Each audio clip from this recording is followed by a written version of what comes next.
আমি আব্দুল্লাহ, একজন ক্যান্সার রোগী। আমাদের ফ্যামিলিতে আমার বাবা চাচারা অল্প বয়সে মারা যান। তাই আমার ছোট ভাইয়ের বউ বিষয়টি নিয়ে একজন আলেমের সাথে কথা বললে তিনি আমার নাম আর আমার পিতামাতার নাম জেনে জানতে পারেন আমাদের পরিবারে পুরুষদের উপরে অনেক আগ থেকেই কালো জাদু করা হয়েছে, এবং তিনি তখন জিজ্ঞাসা করেন আমাদের মধ্যে বর্তমানে কোনো ক্যান্সার রোগী আছে কিনা।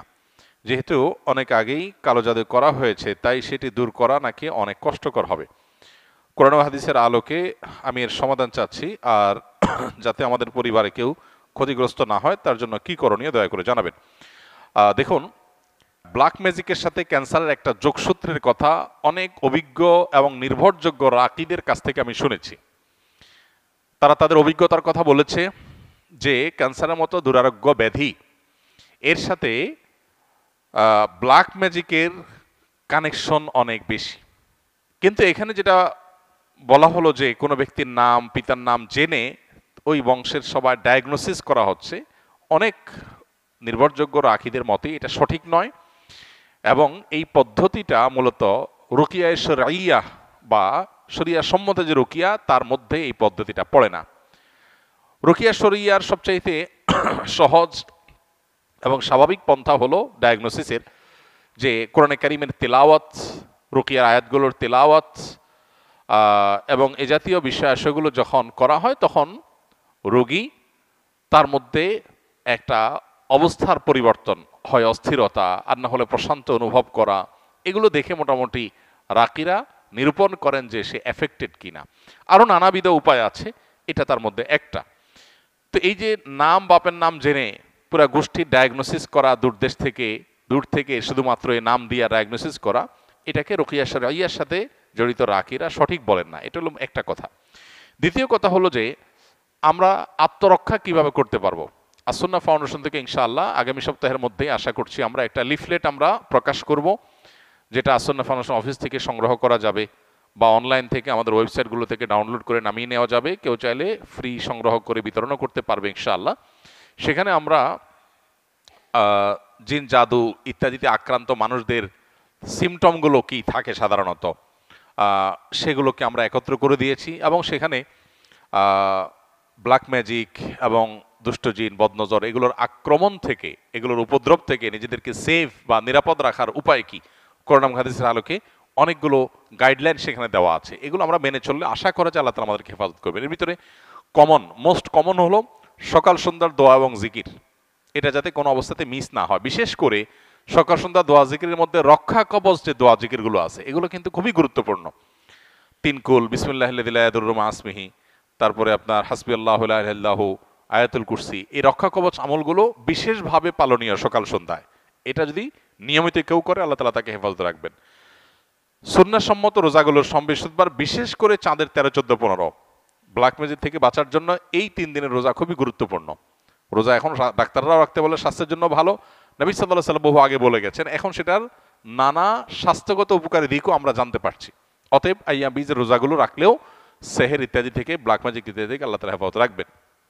তৃতীয়ত, বাসা বাড়িতে কোরআনে কারিমের তেলাওয়াত এটার পরিমাণ আমাদের বাড়ানো দরকার। আমরা অনেকেই আছি বাসা বাড়িতে কোরআন তেলাওয়াত করি না। মোবাইলে ইউটিউবে সারাদিন আমরা এই ভিডিও সে ভিডিও দেখি, সেগুলোতে ব্যাকগ্রাউন্ডে মিউজিক বাজে, আমাদের খবরও নাই। যে বাসায় মিউজিক বাজবে সে বাসায় শয়তান আসবে, মানুষ এফেক্টেড হবে, নানাভাবে আক্রান্ত হবে, এটা খুব স্বাভাবিক। এই জন্য ওই পথগুলো বন্ধ করতে হবে। আর এই দিকে এসে কোরআনে কারিমের তেলাওয়াত বাড়াতে হবে। শুধু তেলাওয়াত না, সরবে তেলাওয়াত, উচ্চস্বরে তেলাওয়াত। উচ্চস্বরে বলতে চিৎকার চেঁচামেচি আমি বলছি না, যতটুকু শব্দ দিয়ে স্বাভাবিকভাবে তেলাওয়াত করা যায় বাসার বাড়িতে ততটুকু তেলাওয়াত, ততটুকু সরবে তেলাওয়াত। এটা আজকাল উঠে গেছে। যারা নিয়মিত তেলাওয়াত করেন তারাও আস্তে আস্তে তেলাওয়াত করেন, আর অনেকে বাসা বাড়িতে তেলাওয়াতই করেন না। তো এই কাজগুলো আমাদের নিয়মিত করা দরকার। এর বাইরে আরও বেশ অনেকগুলো গাইডলাইন দেওয়া আছে আমাদের ওই লিফলেটে। ইনশাআল্লাহ লিফলেটটা আপনার আগামী সপ্তাহ থেকে আশা করি পেয়ে যাবেন। আল্লাহ তাআলা আমাদের সবাইকে এ জাতীয় সব অসুবিধা থেকে, দুরারোগ্য ব্যাধি থেকে, মুসিবত থেকে হেফাজত রাখুন। বেশ কিছুদিন আগে আমার পরিবারের একজন সদস্য জাদুগ্রস্ত হয়েছিল। তখন আমার এবং আমার পরিবারের সদস্যদের রুকিয়া সম্পর্কে তেমন সঠিক ধারণা ছিল না। রোগীর অবস্থা খুবই ভয়ঙ্কর এবং অস্বাভাবিক হওয়ায় ইচ্ছা না থাকার পরেও কবিরাজের কাছে নিয়ে যেতে হয়। কবিরাজ থাকার ঘরে এবং রোগীর শরীরে রাখার জন্য কিছু তাবিজ দেয় কিন্তু আমি আপনার এবং আরও আলেমদের বক্তব্য দেখেছি এই ধরনের পরিস্থিতি থেকে পরিত্রাণ পাওয়ার জন্য বাড়িতে বেশি বেশি আয়াতুল কুরসি, সূরা বাকারা, ইখলাস, ফালাক, নাস তেলাওয়াত করতে এবং অডিও প্লে করতে বলেছেন। সেই অনুযায়ী আমল করেছি পরিবারের সকলে। প্রথম প্রথম রোগী কোরআন তেলাওয়াত শুনতেই পারতো না, ধীরে ধীরে আল্লাহর রহমতে সে এখন পরিপূর্ণ সুস্থ স্বাভাবিক আছে। এখন আমার প্রশ্ন হলো, আমরা যে তাবিজগুলো আনলাম এতে করে কি আমাদের শিরকের পাপ হয়েছে কিনা? শিরকের পাপ হয়ে থাকলে ক্ষমার জন্য করণীয় কি? 2, তাবিজগুলো এখনো বাড়িতে এবং তার শরীরে রয়েছে, সেগুলো কি করব? 3, যারা মানুষের ক্ষতি করার জন্য এরকম জাদু করে তাদের বিরুদ্ধে আল্লাহ তাআলা পবিত্র কোরআনে কি বলেছেন? দেখুন, শেষটার কথা আগে বলি। যারা কাউকে ব্ল্যাক ম্যাজিক করে, জাদু করে, এই জাতীয় তাবিজ কবজ করে, মানুষের ক্ষয়ক্ষতি করার চেষ্টা করে, অনেক সময় আপোষের তাবিজ করে, তারা সবাই গুনাহে লিপ্ত।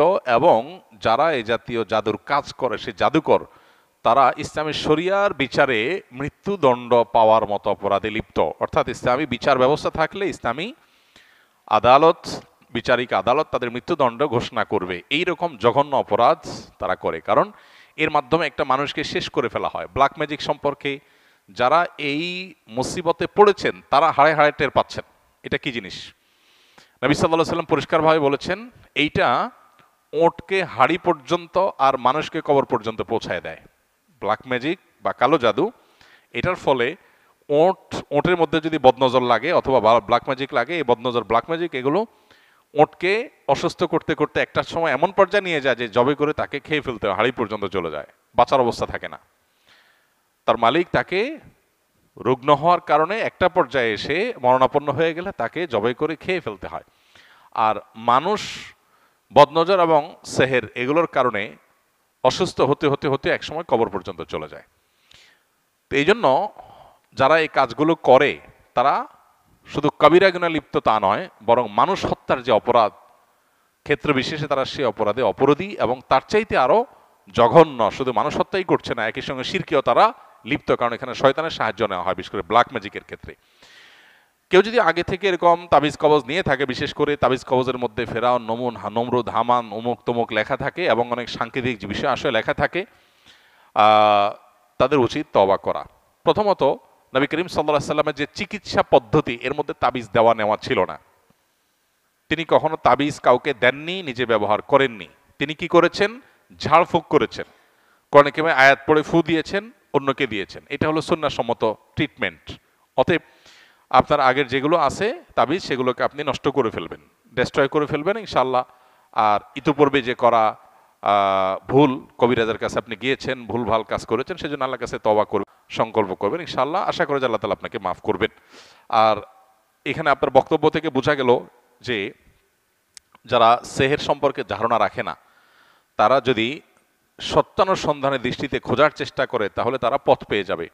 কোরআনে কারিমের তেলাওয়াত করা হলে কিভাবে একজন ব্ল্যাক ম্যাজিকের রোগী ধীরে ধীরে সুস্থ হয়ে ওঠে এবং অস্বাভাবিক পরিবর্তন তার মধ্যে আসে, এটা কোরআনের একটা মুজিজা, অলৌকিকত্ব। মাশাআল্লাহ, এই অলৌকিকত্ব কেউ দেখতে চাইলে তিনি ব্ল্যাক ম্যাজিকের রোগীর উপরে কোরআনের প্রভাব দেখতে পারেন।